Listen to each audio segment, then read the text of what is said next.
तो इस एपिसोड की स्टार्टिंग में सभी लोग यही सोच रहे होते हैं कि क्या सच में एशियन डिजास्टर इतना खतरनाक था कि 9 स्टार डाउडी लेवल का वॉरियर भी पेल दिया गया। सभी लोग कह रहे थे कि ये एशियन डिजास्टर क्या है, राइटर ने ये नहीं बताया। राइटर ने 1000 बार बताया है और मैं एक बार फिर से बता देता हूँ। यहाँ पे एक डेमन एम्परर काफी पावरफुल हो गया था, डेमन टाइप पावरफुल हो गई थी और यहाँ पे इन्होंने सबको पेलना शुरू कर दिया था और खुद को घोषित कर दिया था डाउडी कॉन्टिनेंट का किंग कि जो कुछ है हम ही है, हमारे पैर पड़ो और खुश रहो। लेकिन एक बात डाउडी कॉन्टिनेंट बनाने वाले बंदे को हजम नहीं होती, जो कि था डाउ जियान लेवल पर। वो आता है और इन सभी डेमन्स को पेल देता है, इनकी टाइप्स के टुकड़े टुकड़े कर देता है और इन्हें अलग अलग कर देता है, जिससे इनकी पावर कम हो जाती है। जिसके बाद वो डाउडी कॉन्टिनेंट में रिस्ट्रिक्शन लगा देता है कि कोई भी इस लेवल के ऊपर नहीं जा पाएगा। और उस जो फाइट उस डाउ जियान, ह्यूमन ट्राइब, डेमन ट्राइब और मॉन्स्टर ट्राइब के खिलाफ हुई थी, इसी को एशियन डिजास्टर कहते हैं, जहाँ पे इतने पावरफुल लोग भी मार दिए गए थे। अब समझ में आया?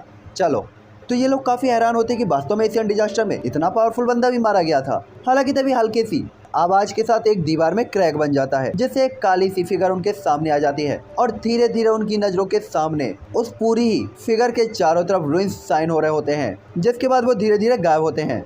तभी जोयान कहता है इस मैसेंजर ने कहा था कि स्पिरिट सील है, तो अब इससे कोई भी खतरा नहीं होगा। लेकिन यहाँ पे इन सभी में से किसी ने भी स्पिरिट सील कभी नहीं देखी थी, तो सालों को समझ नहीं आ रहा होता कि इनमें से स्पिरिट सील होनी क्या चाहिए। इसीलिए वो चारों तरफ इस पैलेस में स्पिरिट सील ही ढूंढने लगते हैं। लेकिन वास्तव में उनके सामने आई हुई स्पिरिट सील स्काई फायर या की घोस्ट सोल के जैसी नहीं थी, बल्कि पूरा का पूरा एक पत्थर के आदमी की तरह था, जो कि पूरा काले मोटे पत्थर के आर्मर से ढका हुआ होता है। और अगर वास्तव में उस मैसेज में नहीं बताया गया होता कि ये स्पिरिट सील है, तो हमारा ठरकी जोयान यही सोचता कि साला कोई स्टैचू होगा भैया। तभी बाकी सभी लोग भी कहते हैं ओ माँ गो, ये स्पिरिट सील है वास्तव में, लेकिन ये तो सिर्फ एक स्टैचू जैसा लग रहा है। इस टाइम पे जिंग स्पिरिट सील के चारों तरफ घूम रही होती है और 7 फेरे लगा रही होती है। साथ ही टाइम टाइम पर वो स्पिरिट सील को छू रही होती है कि ये है क्या। तभी ले साओ लॉन्ग भी कहते हैं बाकी सब तो ठीक है, पर हम सब शुतुरमुर्ग थोड़ी है, हम इस पत्थर की सील को स्वैलो कैसे करेंगे। तभी फैंग फैंग कहता है हो सकता है इसको तोड़कर अंदर कोई अच्छी चीज मिल जाए, मैं तोड़ के देखूं क्या। हालांकि बेचारा ऐसा करने की कोशिश नहीं करता, क्योंकि उसे पता था स्पिरिट सील जोयान के लिए काफी जरूरी है और अगर कुछ भी गलत हुआ तो जोयान लंका लगा देगा। तभी हर किसी की नजरों को अपनी तरफ घूमता हुआ देखकर जोयान भी एम्बेरस होते अपना सिर खुजाने लगता है, क्योंकि उसे खुद घंटा पता नहीं था कि इसे कैसे ऑब्जर्व करना है। इसलिए जोयान कहता है सॉरी, वो मुझे भी नहीं पता इसे कैसे स्वैलो करना है, साथ ही मेरे पास मॉन्स्टर क्लेन का ब्लड नहीं है। हालांकि तभी उसी टाइम पे स्पिरिट सील अचानक से ग्लो करती है और अपनी आंखें खोलती है, तो उसकी आंखों से काफी ज्यादा लाइट निकल रही होती है और उसका जो एल्यूजनरी घंटा एल्यूजनरी स्टोन का जो आर्मर होता है, उसमें धीरे धीरे कुछ डॉट दिखाई देने लगते हैं और ये लाइट स्टोन के आर्मर को बिल्कुल एक नेट की तरह क्रिएट करती जा रही होती हैं, जिससे कोई भी देख सकता था कि अंदर कोई बॉडी नहीं बल्कि घोस्ट और सोल्स की तरह एक मिस्ट थी। साथ ही स्पिरिट सील में हो रहे बदलावों को देखकर तो हर कोई काफी हैरान हो जाता है कि अब साला हो क्या रहा है। तभी स्पिरिट सील हवा में जाती है और नीचे लटके हुए सभी को अनजान तरीके से देख रही होती कि ये है कौन। हालांकि यहाँ पे जोयान ने ये अंदाजा तो लगा लिया था कि ये स्पिरिट सील धीरे धीरे अपनी पावर को गैदर कर रही है, लेकिन उसने ये भी देखा था कि पावर को गैदर करने के बाद भी ये उनके ऊपर अटैक नहीं कर रही, जिससे हर कोई थोड़ा सा रिलैक्स फील करता है। जिसके बाद जोयान कहता अब पता चला तो ये स्पिरिट सील की रियल बॉडी है, जिसका मतलब है कि जब तक इसके स्टोन का ये बाहरी आर्मर टूट जाता है मैं इसे स्वैलो कर सकता हूँ, इतनी सी तो बात है। तभी ओल्ड जान कहते बिल्कुल सही पकड़े हो, इसके आर्मर के टूट जाने के बाद तुम इसे स्वैलो कर सकते हो, लेकिन कैसे कर सकते हो, मॉन्स्टर ब्लड तो नहीं है, इतनी सी पावर के साथ कैसे स्वैलो करोगे। तभी जॉन कहता है आपने सही कहा, आखिरकार मैंने तीनों अजीब चीजों को इकट्ठा तो कर लिया है जिससे मैं अपने फ्लेम मंत्रा को अपग्रेड कर सकता हूँ, लेकिन अभी भी मेरे पास मॉन्स्टर ब्लड नहीं है, इसलिए मैं इसे स्वैलो नहीं कर सकता। तभी ओल्ड जान कहते हैं बच्चे थोड़ा सा पेशेंस रख, टाइम आएगा तो वो भी हो जाएगा, तू अपने फ्लेम मंत्रा को अपग्रेड करने के लिए इतना क्यूरियस क्यों है, साथ ही साथ जब वो दिन आएगा तो तुझसे ज्यादा मैं खुश होऊंगा, लेकिन अभी प्रेजेंट टाइम पे ध्यान दे। जिसके बाद जोयान झान लाओ से अपनी बातचीत को खत्म करता है और वापस से अपने होश में आकर स्पिरिट सील की तरफ देखता है। जिसके बाद जॉन कहता है अभी भी टाइम नहीं है तो इसे रख लेते हैं अपने पास, और एक्साइटमेंट को साइड में रखते हुए जॉन उसे अपनी स्टोरेज रिंग में सेव कर लेता है। हालांकि जॉन को स्पिरिट सील मिल गई थी, लेकिन वो उसे स्वैलो नहीं कर सकता था, साथ ही उसे स्पिरिट सील के हिसाब से अभी भी ज्यादा इंफॉर्मेशन नहीं मिली थी। साथ ही जॉन को ये भी पता चल गया था कि ये 12th रैंक की स्पिरिट सील है, लेकिन ये रैंकिंग और इनकी पावर क्या है ये भी जॉन को नहीं पता था। तो जॉन ये चीजें पूछना चाहता था झान लाओ से, लेकिन इन सभी टाइम पे सिचुएशन में नहीं। साथ ही साथ टावर में भी कुछ बदलाव चल रहे थे और कुछ चीजें गलत थी, जिसके कारण झान लाओ ने कहा था अभी तुम टावर के अंदर नहीं आ सकते, और साथ ही साथ झान लाओ भी बाहर नहीं आ सकता था क्योंकि वो टावर के मामलों को सुलझाने में लगा हुआ था। हालांकि स्पिरिट सील के गायब होते ही वो हाल होता वहाँ से लाइट गायब हो जाती और वापस से वो काला भूतिया हॉल हॉल बन जाता है और इस टाइम पे स्पेस और पूरा एरिया काफी शांत होता है और हर कोई स्पेस के फ्लक्चुएशन को फील करते हुए हॉल में चुपचाप खड़ा हुआ होता है। जिसके बाद वो लोग भी यहाँ पे बैठे बैठे उस मैसेज का वेट कर रहे होते हैं, जहाँ उस मैसेज में लिखा हुआ होता है कि इस मैसेज पढ़ने वाले बंदे के पास एक ग्रेट चांस होगा। तो सभी लोगों को पता था कि 9 स्टार डाउडी लेवल के वॉरियर के पास रैंक 12th की स्पीड सील कोई बड़ी बात नहीं थी, लेकिन आखिरकार ये कौन से ग्रेट चांस के बारे में बात करके गया था और वो कौन सा लक था जिसे ट्राई किया जा सकता था। क्या इन्हें वास्तव में इससे भी कोई अच्छी चीज मिल सकती थी? साथ ही जो चांस वर्ड था ये बिल्कुल भी सिंपल नहीं था। अगर ये किसी पावरफुल पर्सन द्वारा कहा गया था और अगर उस बंदे ने ऐसा कुछ कहा है तो जरूरी वो स्पीड सील से भी ज्यादा इंपॉर्टेंट चीज होगी। या कोई वस्तु, स्क्रोल या कि उसका पूरा का पूरा इनहेरिटेंस भी हो सकता है, या कि हो सकता है इस एल्यूजन की सबसे कीमती चीज हो। तभी फैंग कहता है मास्टर अब हमें क्या करना चाहिए?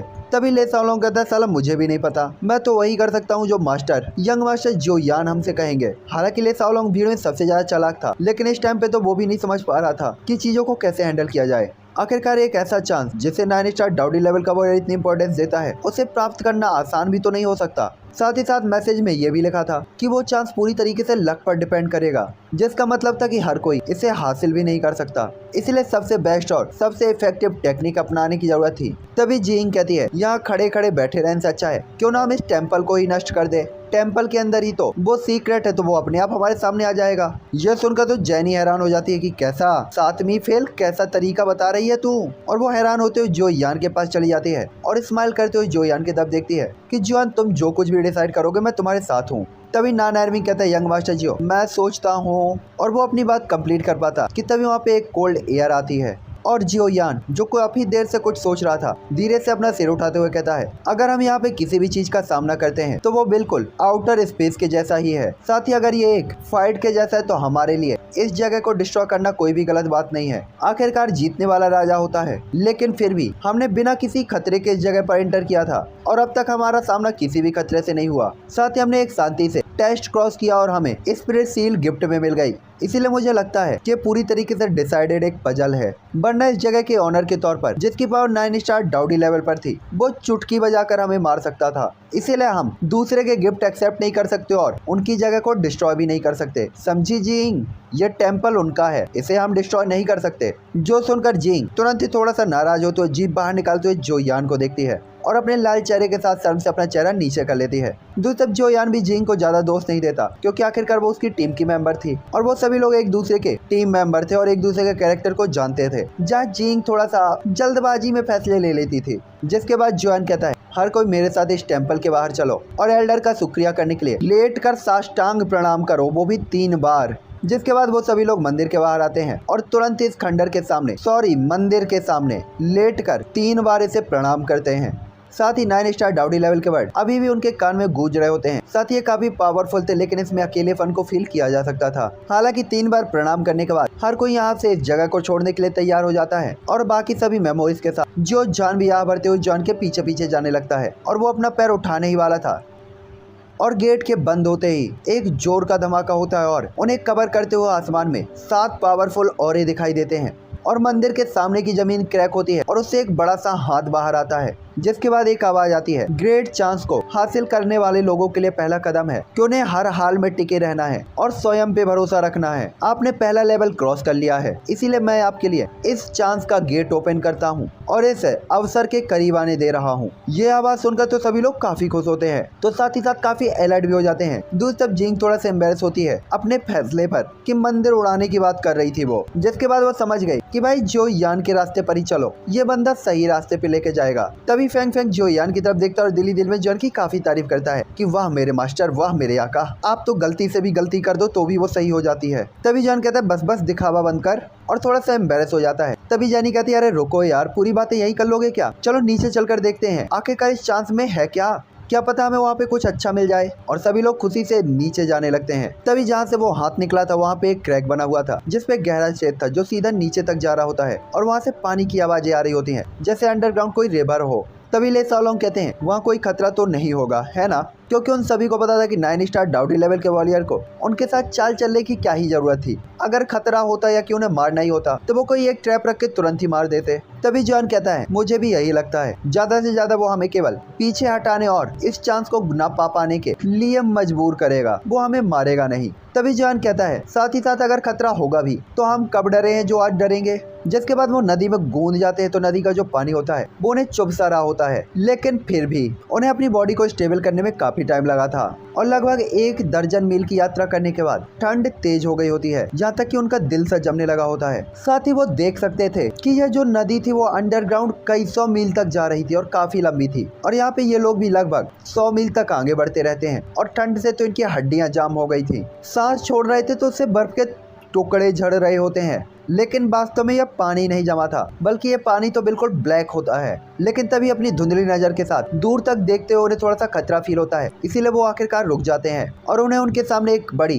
कीप जैसा एक ब्लैक होल दिखाई देता है और ये जो अंडरग्राउंड रिवर थी उसके अंदर से जा रही थी और ये जो ब्लैक होल था ऐसा लग रहा था कि ये कितना भी पानी पी लेगा लेकिन नहीं भरेगा, जिससे कि थोड़ा सा डर लग रहा होता उन सभी को। और यहाँ पे कोई भी उस ब्लैक होल के अंदर नहीं जाना चाहता था, लेकिन चारों तरफ देखने के बाद उन्हें भागने का कोई भी रास्ता नहीं मिल रहा था, केवल यहाँ पे अंधेरे में इस नदी की ही आवाज आ रही होती है। तभी जियो जान कहता है अब हमें क्या करना चाहिए। तभी जीन कहती है इस होल के अलावा यहाँ से निकलने का कोई दूसरा रास्ता है ही नहीं, तो अब हम और कर भी क्या सकते हैं।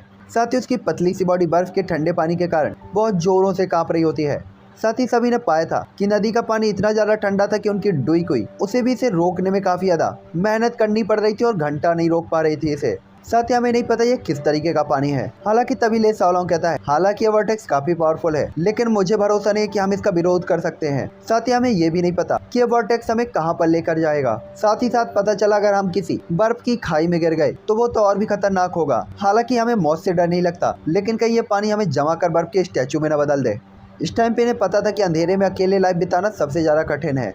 हालांकि तभी जिंग कहती है अभी अभी कौन कह रहा था कि इस टेस्ट में कोई भी खतरा नहीं है। तभी जैनी जिंग की बात को बिल्कुल भी नहीं काटती और ऊपर आसमान की तरफ देखते हुए आए भरती है। उसे बिल्कुल भी उम्मीद नहीं थी कि वास्तव में ऐसा कुछ हो सकता है क्या। तभी जो यान कहता है ठीक है नीचे जाओ और इसे ट्राई करो, अगर तुम में से कोई भी ठंड का विरोध नहीं कर सकता है तो वही रुक जाओ। इस टाइम पे जॉन इस ग्रेट चांस को तो जाने नहीं देना चाहता था। जॉन को पता था कि ये एशियन टाइम का कोई एक प्रीसियस चांस हो सकता है, वो वाला इतनी आसानी से मिल जाए ये तो मजाक की बात होगी, तो कुछ खतरों का सामना तो उसे करना ही पड़ेगा। इसलिए जॉन हार नहीं मानना चाहता था। तभी जियो जान कहता है यंग मास्टर जियो आप यहाँ रुक सकते हैं, हम लोग नीचे जाकर देखते हैं। इस टाइम पे जो जियो जान होता है वो जो यान को लेकर टेंशन में था कि भाई इससे कुछ ना हो जाए, इसलिए वो जान को कोई भी जोखिम लेने नहीं देना चाहता था। साथ ही अगर जो ग्रेट चांस की बात थी वो कोई चीज होती है तो वो लोग लाएंगे और जियो यान को दे देंगे, इसके लिए जॉन को वहाँ खुद जाने की जरूरत नहीं थी। तभी जॉन कहता है क्या तुमने वो मैसेज नहीं पढ़ा, यहाँ पे वो चांस किसी भी एक पर्सन को मिल सकता है, हर कोई इसे प्राप्त नहीं कर सकता। अगर आप नीचे जा सकते हैं तो जाइए और अपनी किस्मत आजमाइए, ये काफी अच्छा होगा कि अगर इनमें से कुछ भी आपको मिलता है तो, लेकिन वास्तव में मुझे भी वहाँ खुद ही आना होगा। तभी जॉन जियो जान कहता है लेकिन ये ठंड, वो जॉन के कैरेक्टर को जानता था कि अगर जॉन ने डिसीजन ले लिया तो बदलेगा तो नहीं, लेकिन फिर भी जॉन की कम पावर के कारण वो थोड़ा सा टेंशन में होता है। हालांकि तभी आवाज आती है क्या तुम भूल गए मेरे पास घोस्ट हैं जो दुनिया की सबसे कोल्ड चीज है यानी इन एनर्जी। और इसके बाद जॉन स्माइल करते उसे तसल्ली देता है और कहता है मुझे कुछ भी नहीं होगा, तुम लोग परेशान मत हो, मुझे ये ठंड ज्यादा हार्म नहीं कर सकती। तभी एक मीठी सी आवाज भी आती है मैं यंग मास्टर जियो के साथ जाऊंगी, और ये जैनी होती है। और जैनी को अपने नजदीक देखकर जॉन की ठंड 2 मिनट में छूमंतर हो जाती है। तभी जॉन कहता है ठीक है इसके बारे में क्या ख्याल है, मैं जियो जान ले साओलोंग नान एर्मिंग और जैनी हम लोग नीचे जाएंगे और जिंग और फेंग फेंग यहीं पर बाहर रहेंगे, क्योंकि इस टाइम पे भीड़ के बीच में जिंग और फेंग फेंग फिजिकली काफी ज्यादा वीक थे और ऊपर से नंदी का पानी काफी ज्यादा ठंडा था, इसलिए जॉन नहीं चाहता था कि इन्हें कुछ हो। जिसके बाद जॉन कहता है नहीं जैनी तुम्हें भी यही रहना चाहिए। जो यान को पता था फेंग फेंग और जिंग सबसे वीक हैं और वो इस ठंड को बड़ी मुश्किल से ही रोक पाएंगे। साथ ही जैनी लीड करने में काफी अच्छी थी, तो अगर इन्हें कोई प्रॉब्लम होती है तो जैनी उसे संभाल सकती है। दूसरी तरफ जैनी भी काफी इंटेलिजेंट होती है, इसीलिए वो जॉन के मतलब को तुरंत समझ जाती है और चुपचाप से हिलाती है और ज्यादा जिद नहीं करती। दूसरी तरफ जिंग और फेंग फेंग भी समझ जाते हैं कि नीचे जाएंगे अगर वो लोग तो वो केवल उनके ऊपर एक बोझ होंगे, इसीलिए वो भी अफसोस से अपना सिर हिलाते हैं। लेकिन तभी एक मीठी आवाज आती है तुम्हें जिंदा वापस आना चाहिए, अगर तुम्हें कुछ भी हुआ तो मैं यहाँ अकेले नहीं रहूंगी, याद रखना मैं तुम्हारा इंतजार कर रही हूँ। और जैनी की आवाज जैसे ही जॉन के कान में पड़ती है दिल में भाई के आग लग जाती है। जिसके बाद जॉन तुरंत ही सिर घुमाकर जैनी की तरफ देखता है और एक स्माइल पास करते हुए तुरंत ही कमिटेड तरीके से कहता है मैं वापस जरूर आऊँगा। और इसके बाद बाकी सभी लोग के साथ हाथ मिलाकर जॉन सभी को लेकर उस वॉर्टेक्स के अंदर कूद जाता है और कूदते ही एक सक्शन फोर्स जनरेट होता है जो कि उन्हें तुरंत ही अंदर की तरफ खींच लेता है और उन चारों की फिगर वहाँ से गायब हो जाती है। साथ ही इस टाइम पे जियोयान, जियो झान, ले साओलोंग और नान एर्मिंग चारों लोग एक दूसरे का हाथ कसकर पकड़े हुए होते हैं। साथ ही ये एरिया काफ़ी ज़्यादा डार्क होता है और एयर्स भी काफ़ी ज़्यादा खतरनाक होती हैं, जहाँ ये लोग खुद को बैलेंस नहीं कर पा रहे होते और टूटे हुए पत्ते की तरह नीचे गिर रहे होते हैं। साथ ही ये बाटर इतना ज़्यादा प्रेशर से उनकी चेस्ट पे गिरता है कि उनकी छाती की पसलियाँ टूट गई होती हैं और वो बड़ी मुश्किल से ही सांस ले पा रहे होते हैं। जहाँ पे जॉन तुरंत ही गोस्ट सोल को एक्टिवेट करता है, जिससे पूरी डेंटियन के अंदर एक पावरफुल पावर रिलीज होने लगती है और जॉन की बॉडी में हल्का सा गर्माहट उसे फील होती है। ठंड को कम करने के बाद जो यार बाकी सभी लोग कसकर एक दूसरे का हाथ पकड़ते हैं और धीरे धीरे एक घेरा बना लेते हैं।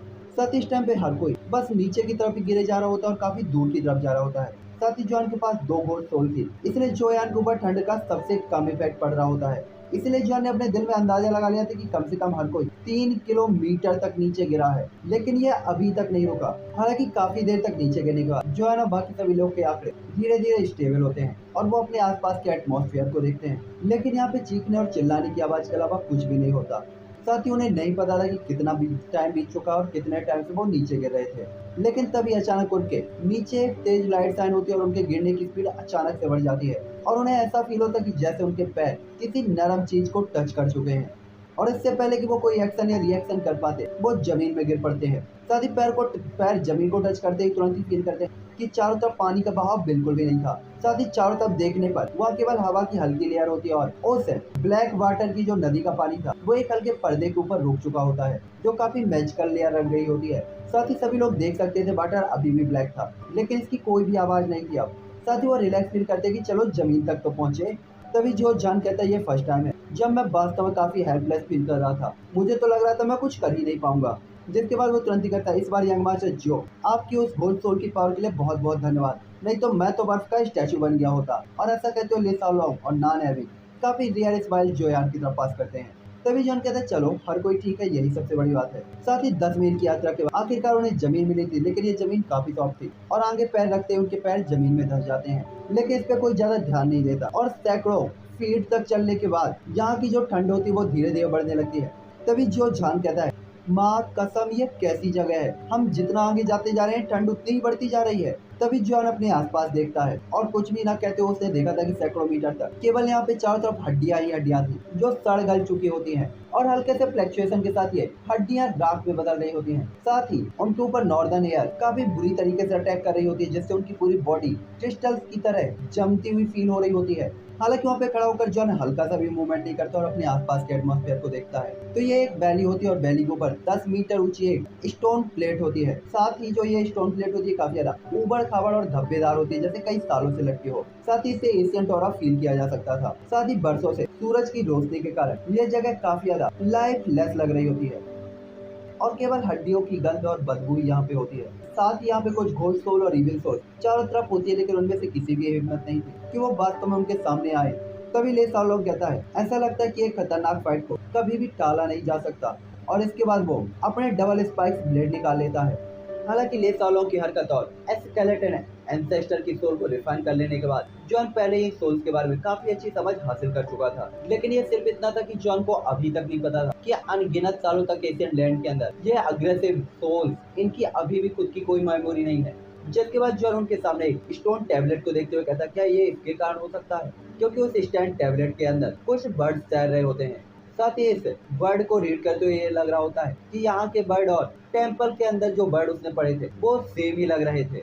जिसके बाद यहाँ पे बर्ड लिखे होते हैं, ओल्ड मैं अब यहाँ से जाने वाला हूँ। हालांकि मुझे यहाँ पे एक मौका मिला था और क्योंकि अब मैं जाने वाला हूँ और शायद कभी ना लौट कर आऊँ, इसीलिए मेरे पास जो ये स्पेशल चीजें हैं ये वापस से अपने स्थान पर लौट जाएंगी और जिसकी किस्मत में होंगी ये उसी के साथ रहेंगी। अगर तुम कर सकते हो तो मेरा ओल्ड मैन का मैसेज पढ़ सकते हो, तो इसका मतलब कि आपने पहले ही 2 टेस्ट पास कर लिए होंगे, जिसमें से पहला लेवल आभार था यानी ग्रेटफुल होना और दूसरा लेवल था ब्रेवरी, जहाँ पे आपको साहसी होना था। इसीलिए आपको बधाई हो, आपके पास एक मजबूत दिल और काफी फाउंडेशन और पावरफुल नींव है और आपका कैरेक्टर भी काफी अच्छा है, इसीलिए आप आगे बढ़ सकते हैं फ्यूचर और अगले तीसरे लेवल के लिए। तीसरा टेस्ट और आखिरी टेस्ट, मुझे उम्मीद है कि आप वास्तव में डेस्टिनी द्वारा चुने गए पर्सन बनने के लिए एक शानदार अवसर को पाने वाले हैं। तभी जॉन तुरंत ही कहता है, जेनी ने सही कहा था। टेम्पल के ओनर का वास्तव में दूसरों को नुकसान पहुंचाने का कोई भी इरादा नहीं था। वो केवल ऐसा इसलिए करना चाहता था ताकि उसे ब्रेव पर्सन ही टेस्ट के लिए मिल सके। और इस मैसेज को पढ़ने के बाद जोयान और बाकी के 4 लोगों को लगता है कि वास्तव में ये चांस उनके इतना करीब है, लेकिन उनकी सांसें फूल रही होती हैं और बॉडी और आंखें पहले की तरह शांत नहीं थी। हालांकि जोयान ने केवल लकीली 2 टेस्ट पास कर लिए थे। पहला एक इंसान होने का टेस्ट था, मतलब कि ईमानदार और ऑनेस्ट पर्सन होना, और कोई भी ईमानदार इंसान इसे आसानी से क्रॉस कर सकता था। दूसरा लेवल ब्रेव होना, तो जिन लोगों ने अनगिनत लाइफ डेथ के बैटल किए थे और एक्सपीरियंस था, वो ऑब्वियसली काफी ज्यादा ब्रेव थे। साथ ही जॉन को लग रहा था कि अगर इसी तरीके से देखा जाए तो तीसरा टेस्ट ज्यादा कठिन तो नहीं होना चाहिए। लेकिन टेम्पल के ओनर की बात को सुनकर तो सभी लोग हक्के बक्के रह गए थे, क्योंकि उसने कहा था क्योंकि आप प्री डिसाइडेड पर्सन हैं और अब सब कुछ भाग्य पे डिपेंड करता है, मतलब तीसरा टेस्ट है लक। जिसपे जॉन तुरंत ही हैरान होते हुए कहता है, डैम इट, ये किस तरीके का टेस्ट है। तभी ले सालोंग तुरंत ही जियो जान की तरफ देखते हुए कहते हैं, अरे भाई शांत हो जा, तेरा लक खराब है ऐसा तू सोच रहा है, हो सकता है लक अच्छा भी हो। और वैसे भी ऐसा लगता है कि सीनियर लक को काफी ज्यादा इंपॉर्टेंस देते हैं, लेकिन मुझे लगता है कि जहाँ पे लक होता है वहाँ पे पर्सन और इंसान को अपना कैरेक्टर भी देखना चाहिए। आखिरकार ये चीजें अगर किसी गलत इंसान के पास पहुँच गई तो ये काफी बड़ा डिजास्टर भी ला सकती है। इसीलिए सीनियर ने जो कुछ भी किया होगा बहुत सोच समझ कर किया होगा। जिसपे जो यान भी स्माइल करता है। जो को पता था जो जान काफी सीधा साधा सिंपल सा इंसान था और वो और उसकी बुद्धि दोनों ही मोटी थी। तभी जॉन कहता है, चलो फिर टेस्ट की तरफ चलते हैं। जिसके बाद वो आगे जाकर एक मेंशन पढ़ते हैं, यानी एक मैसेज, और अपने सामने देखते हैं कि लोहे और चांदी के कुछ हुक होते हैं जो काफी पावरफुल होते हैं। जिसके बाद नीचे लिखा होता है उसमें, अपनी उंगली से एक ब्लड की ड्रॉप को स्टोन टैबलेट के अंदर डालें और इसे निकालने की पूरी कोशिश करें। अगर आप इसे बाहर निकाल लेते हैं तो आपके पास आगे एक चांस होगा। तभी नॉन एरविंग तुरंत ही कहता है, ये तो काफी इजी है, लेकिन लगता है कि लक काफी ज्यादा इम्पोर्टेंट है। और उसकी बात को सुनकर सभी लोग थोड़ा सा शॉक होते हैं और हैरान भी, और उनकी घबराहट भी काफी कम हो जाती है।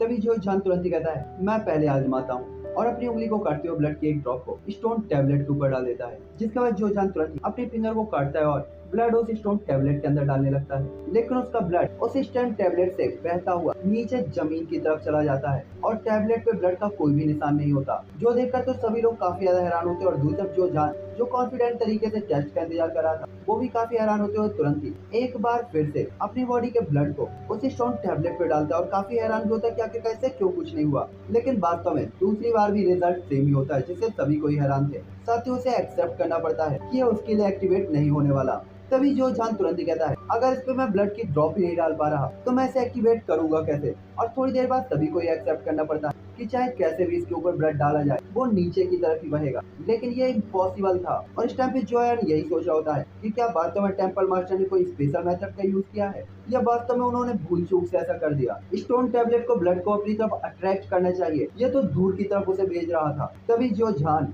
की ऐसी हालत को देखकर नॉन एरविंग तुरंत ही कहता है, हाँ हाँ आजा मोटे, तेरे बस का कुछ भी नहीं है, तू अच्छा इंसान नहीं है इसीलिए तेरे लिए ये ओके नहीं हो रहा। जिसके बाद जो जान तुरंत कहता है, मैं वास्तव में हार नहीं मानूंगा, और वो पूरे के पूरे हाथ से उस टैबलेट को उखाड़ने लगता है। साथ ही यहाँ पे जो जान की बात सभी लोगों में सबसे पावरफुल थी। साथ ही जो जान को लगता था कि इसे उखाड़ना ज्यादा मुश्किल नहीं होगा, लेकिन दुनिया में जो चीजें अक्सर इजी लगती है वो उतनी इजी होती नहीं है। जो जान की सारी पावर खत्म हो जाती है, लेकिन वो टैबलेट स्टील की तरह खड़ी हुई होती है, जमीन में जड़ें जमाए हुए, और अपने यहाँ से 1 इंच तक नहीं हिलती। दूसरा जो जान का चेहरा लाल हो गया होता है। जिसके बाद वो तुरंत ही गोल्डन हाउली टाइगर को क्रिएट करके उस स्टैंड टैबलेट के ऊपर अटैक करता है। लेकिन वास्तव में उससे भी उस टैबलेट में कोई भी एक्शन नहीं होता, जबकि वो 6 स्टार डाउडी लेवल की पावर थी।